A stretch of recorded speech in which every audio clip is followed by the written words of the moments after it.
Motherfuckers, we made it! Okay, nein, das macht man nicht, ich kann es holen. Das war vielleicht ein bisschen übertrieben gewesen. Aber auf jeden Fall... We smashed it. We fucking smashed it. Ich habe vor 2 Wochen die Prüfung gehabt und wir haben das Ding heimgeholt. Das heisst...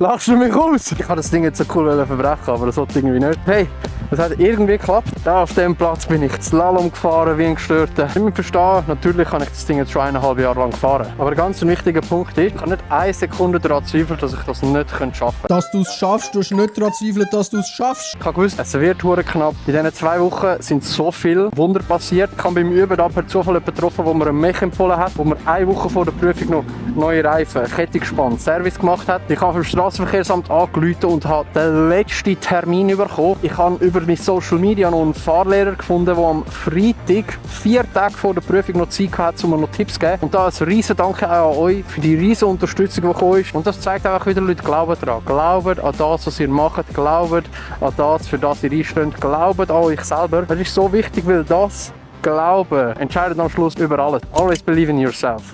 Love you, bro.